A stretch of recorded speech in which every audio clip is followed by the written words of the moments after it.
Just because I'm a winemaker doesn't mean I have to be a critic all the time. Oh, this is fun and it's beautiful. You do it because you love it. And if you don't love it unconditionally and stupidly, and you're not crazy passionate about it, you won't last. You know, to stay out of the vineyard, I only have the shotgun for the bore, and I'm thinking, great. Turning sugar into alcohol is not really rocket science. You think your car depreciates quickly. Don't hold a candle to what barrels do. A lot of people don't realize Sonoma County is 1 million acres. Makes us about the size of Rhode Island as a state. I mean, in my youth, my first couple of vintages, the crazy part was being lucky we're alive still. The really cool thing about wine is it swims in the stream of history and civilization and everything else. I worked 14 hours the day before I went into labor. I was determined to get most of that Chardonnay in. We say, so drink the wine. That's kind of our motto here at Life Between the Vines. One of the cool things about wine, besides drinking it, is the people you drink it with. And the stories you hear and tell with wine all come together to make every bottle unique. Discovering and tasting wine shouldn't be a homework assignment. And we believe that the people who are closest to wine have the best stories. So open a bottle. And welcome to podcast number 208. This week we feature Violet Grgich of Grgich Hills Estate in Napa Valley.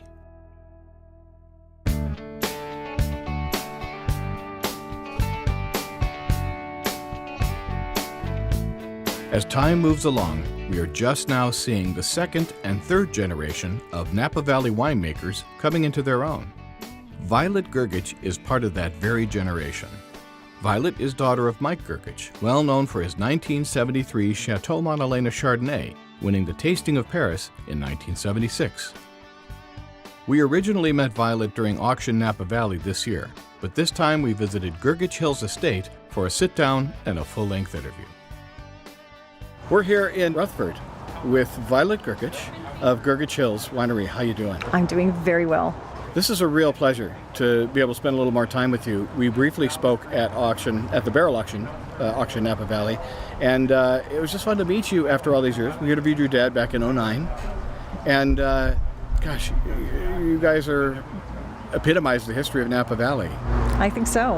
We have a long history with Napa Valley. In fact, my dad is one of the two vintners who made Napa Valley famous. He was the one that made the 73 Chateau Montelana Chardonnay that won the Paris tasting of 1976. Actually, it was the highest scoring wine, so it literally did win the tasting. That's the one that always gets talked about first. Exactly. Which is kind of ironic since so many people are obsessed with reds these days. That's true. Well, I think both work very well in Napa Valley, but especially Cabernet I think it's known for because there aren't that many great areas that produce great Cabernet, whereas there are others that produce great Chardonnay as well. True.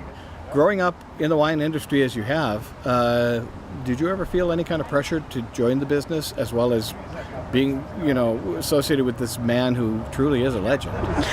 Well, yes, of course. I think that's one of those questions I get asked a lot. And if I wasn't, I think I would have been a very abnormal child in Napa Valley. So, especially, Croatian for us family is very important. Legacy is very important. The idea that you create something and then you pass it on from generation to generation. My dad talks about all the Grgiches that have come before him and hopes that all the Grgiches that come after will be in a very long line as well, too. And that really does bring up an interesting question. I don't know, do you have any kids yourself? I have one son. Okay, and how old's your son? He's 11. Okay, so not quite ready to be making wine yet. Well, he actually invented a winemaking machine when he was 4 years old. Really? He wasn't inspired by Grgich Hills, though. My mom took him up to another winery where there was a castle, and I thought he was just going to be excited about the castle. He fell in love with the winemaking. So, yeah. Well, I guess that shows in his blood, right? It is. So do you think, that's one of the most difficult things as a parent to kind of want to push your child into something, but think there's a good possibility he might head this direction? Oh, absolutely. I think the key is not pushing him, is making it available and interesting. And he's always been interested in science and mathematics, and was, at the age of 7, was really concerned that he won't be able to afford his master's in chemistry when he grows up. So he wanted to start working right away. Oh, wow. Yeah. Now he's thinking about aerospace engineering and winemaking as well. So not bad for 11. Not bad for 11. You did pretty good. I try. I'd be intimidated by him, actually, because he's going to put you out of a job soon enough. Well, the nice thing about a family business is that you can do anything in the family business, representing yourself, your family, and there's plenty of jobs for everyone. Now, speaking of family business, obviously your dad is not involved as he was at one time, day to day, although we just saw him a little while ago. You're working with your cousin, if I remember correctly. Correct. My cousin, Ivo Jedamos. He came from Croatia in 1986 and with a degree in engineering, and ended up eventually falling in love with wine and especially vineyards. So even though he enjoys winemaking, his real passion is in the vineyard. Thank you for saying that name and not making me try to say it. I'm sure I would have damaged it somewhere along the way. That's entirely okay. We're used to it. Yeah. Can you just, between the two of you, split up your duties for me so I have kind of an idea of what your roles are? So Ivo is responsible for vineyards and production, and I'm responsible for operations and sales. So, but we work together on most things, and it's small, and we're very involved in everything. You pretty much have to out here. I mean, yeah, as a family business. Absolutely. All right. And how many cases are you producing these days? We're producing about 70,000, which is a little less than we used to back when we bought grapes, but we've been entirely estate grown since 2003, and we're very proud of that. We have 5 different vineyards. This is the smallest vineyard here in 20 acres in Rutherford, and then we have Calistoga, we have Yountville, we have old vines there and in Calistoga. We also have Carneros, which is well known, and American Canyon, which is not as well known, but it's actually the coolest region in the appellation of Napa Valley, and it's spectacular vineyard. What are you growing down there? We're growing Chardonnay, Sauvignon Blanc, and a little bit of Merlot. Overall, what are the varietals you have available? So Chardonnay is the one we make the most of. Next is Cabernet, and then we make a Fumé Blanc, a Zinfandel, and a Merlot, and a late harvest dessert wine called Violetta. That's right. We talked about that when we met. That's right. It's a beautiful name. It's been around since 1994, and the wine itself was actually a mistake. Couldn't think of anything better to name it, so it stuck. So how did it become a mistake? We had a bit of bunch rot in our Chardonnay vineyard, and at the same time we had some Riesling that was offered to us by a former grower who it was completely covered with botrytis, and he couldn't sell it. So I said, "Here, come take it." And my dad ended up picking and putting the bunch-rotted Chardonnay together with that beautiful botryticized Riesling, and came up with a spectacular wine. Wow.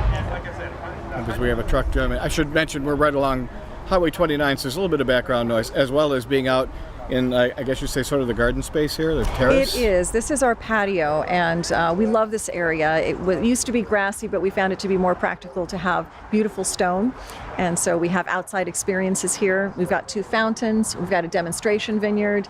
And the reason it's close to the highway is that my dad's always been very practical.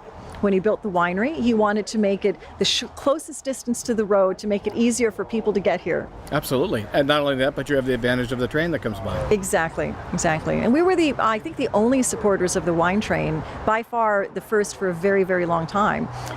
Shortly after they opened, they built a platform there, and we've been receiving guests from the wine train on a daily basis since that time. Which would have been approximately when, do you remember? 95 or 96. It's been a while now. It's been a long time. So we're very proud of that relationship. Well, it's pretty cool. Yeah, there was definitely an uphill battle to be able to get the train to happen here, but it does bring a certain amount of charm to the wineries. Absolutely. We never quite understood why people had objections to it, because it brought customers. They weren't in their cars. They didn't have to park somewhere. They got to experience the beauty of Napa Valley, enjoy fabulous food, and of course come to Grgich Hills and taste some of the best wines in the world. So this whole idea of your, growing up in the family, was there a point you definitely decided to be in the business? Was it something you sort of were, you really want to get you into it, sort of, I don't want to say pushed into it, but advised into it? That's a euphemism. I suppose so. But no, I actually spent my life accompanying my dad to whatever winery he was working at. I remember very much Robert Mondavi Winery, because his office was in the tower, so that was exciting. Then there were many years at Chateau Montelana with a beautiful lake, a wonderful underground cellar. And here at Grgich Hills, I started working on the bottling line when we first opened. But I think it took many years. I definitely studied other things. I had other interests as well. I got a degree in music and kept coming back to the winery. And I think I finally realized how much I enjoyed it, because it wasn't like a job. It was like something I've always done. So it totally made sense. Because you have always done it. I have always done it. Yeah. So music, I don't remember if we touched on that when we spoke last time. What do you play? I play, actually my main instrument is the harpsichord. Although I Really? started with piano and flute and then accordion, which I still play every now and then because, of course, it's fun and you can play all kinds of tunes on it. And viola da gamba, recorder. So I enjoy music of all kinds, but really fell in love with the harpsichord as well. Harpsichord. I have only met a couple of people who could play harpsichord in my life. And you say you still play? I do. Is Actually, there one we here just not here at the winery. I have one at home. We actually recently played for Festival Napa Valley, which used to be Festival del Soleil, and that was quite fun. I have a small ensemble, which includes my husband and 2 fellow people from Indiana University, where I got my graduate degree. So we enjoy it quite a bit. What does your husband play? He plays viola da gamba. Oh, nice. And double bass. So when I play accordion, he plays the double bass. That's an interesting combination. It is. He actually made his own double bass, and it's quite a spectacular instrument. Wow, that's not easy to do. No.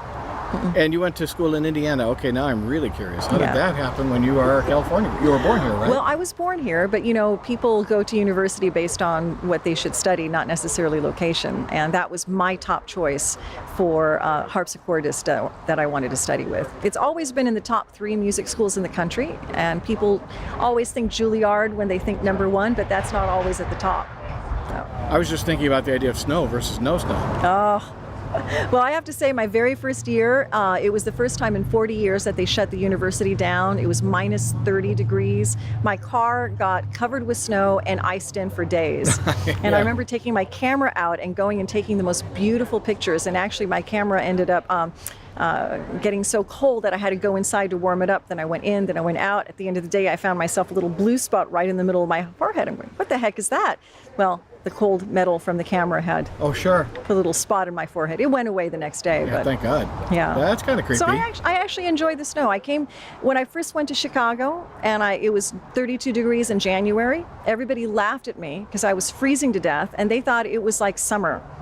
And so when I went to Indiana, I actually experienced the same thing. After 6 months of freezing cold weather and minus degrees and 10 and, oh my gosh, 20 degrees, 30 degrees really did seem warm. Oh yeah, yeah. It does make a difference. It's funny how your body acclimates. Have to say that being a Napa Valley native is a wonderful thing. And, I was born as an American, but I was raised as a Croatian. Sure.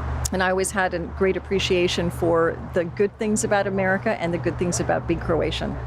And considering some of your dad's experiences when he was back in Croatia, my gosh, he really suffered and yet was able to find a life for himself. I mean, that's on its own one heck of a story. Right. I think the poverty was not the difficult thing for him. The difficult part was war and communism. And so when he left the country, that's what he left. He wanted to escape communism because he heard in America you could actually achieve your dreams. And he had no idea that he would be able to achieve his dreams so successfully. In fact, he just wrote a book. We were talking about that. I know, and it's called A Glass Full of Miracles. And it's really, my dad talks about the many miracles that happened in his life, but there is that proverb that God helps those who help themselves. And I think that's very much the case. Those miracles would not have happened had he not had the passion, had he not worked so hard, had he not had that drive to succeed. Well, and being in the vineyards, being in the cellar, this is a hands-on job. This is something that you have to have a love for. It's not a casual thing by any stretch. It's not. I think people have this fantasy that making wine is about stomping grapes and eating and drinking and tasting wine all day long, and they don't realize all the other hard work that goes into it. And really, you have to love it in order to succeed at it because it is very hard work. Well, and in the beginning when your dad came here, he did face those, while he was on the road to success, he faced some very difficult odds until he got to the point where he was able to make that wonderful wine for Chateau Montelana and then continue Absolutely. from there. Yeah. I think anybody who drinks wine needs to know this story because of the idea of this man who created this wonderful winery, but also the idea of farming and working hard. When you meet a farmer, they're earthy people, right? I mean, very much. For us, we are farmers. We work with dirt, with the land. And people often talk about this lifestyle of Napa Valley and the wine country lifestyle. And for us, it's not about a lifestyle. It's about our life. our values, how we live our life. And it's about being deeply engaged in the present and looking to the future and to the past, something that's very important to us, and it's not superficial at all. Farming is anything but superficial. So what about the future? Do you have any thoughts of expanding as well as going into different varietals, different types of wines? Actually, we are quite happy where we are. In 2003, we finally became estate grown. And pretty much the vineyards and the varietals that we planted are here to stay. You know, there's a few new ones. There was a Petit Syrah that came with our vineyard in Calistoga. My dad wasn't quite sure what to do with it, but after blending a little bit in the Zinfandel, we decided, even though we only make a few hundred cases, our wine club members would really appreciate it, and they have. So we're very consistent when it comes to the things that we do. We don't like to change a lot. We like to do the things that we do well and continue to improve those things every day, every week, every year. You know, our wines tend to be more on the subtle side, very elegant, very food friendly. And Petit Syrah was pretty darn big, so it was a different kind of wine than we imagined it to be. And after years of sitting in the barrels, we're finally like, well, let's bottle it, give it a try. A year later, we tried it. It was magnificent. It was big, but it was surprisingly approachable. So because of that, we're like, you know, this is a Grgich Hills wine. Nice. That's a good way to look at it. So as far as Mike's presence here, again, we saw him walking around before. Does he get here on a regular basis still? He does. His back is giving him a few problems, but at 93, you know, gives everybody problems, I think. So he's not here as regularly as he used to be, but he's still just as much involved. And for him, this is his passion, his life. This is what he does. And next year, we're celebrating our 40th anniversary. Wow, congratulations. So, thank you. It'll be July 4th of 2017. How funny, the 4th, especially for a guy who came over from Croatia. That's pretty special. Yeah, well, the idea was to celebrate independence and to celebrate his independence from communism and his independence as not just a property owner, but as a business owner. For him, that would have been the ultimate dream, to just own a small little business that he can call his own. In the end, looking at that name on the label, I'm sure it gives you a lot of pride. A lot of pride, yeah. You know, the property right here is in Rutherford, and really about as central as you could possibly get in Napa Valley. For our listeners who'd like to come visit, are you by appointment? Can people just walk right up? People can actually walk right up. We're open 9:30 to 4:30 every day.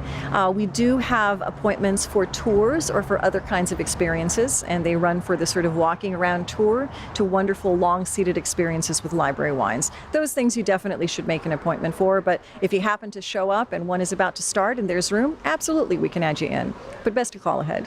What if they're visiting on the wine train? Is that it's one of a series of regular stops, or can they request going to Grgich? Or? People who come on the wine train, they do request to come here at Grgich Hills, and they stop here. We have about an hour here.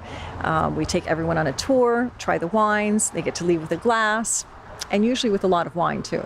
And if they would like to call the number? The number is 707-963-2784. Excellent. Violet, this was nice to really take the time and sit down and get to chat a little with you. Thank you very much, and congratulations in advance on your 40th. Thank you so much, Ray. We're really looking forward to it. That's all there is to it. Unless Wonderful. there's anything else you want to add? Oh, buy lots of Grgich Hills wine. Yeah, what right. else? Learn more by visiting grgich.com.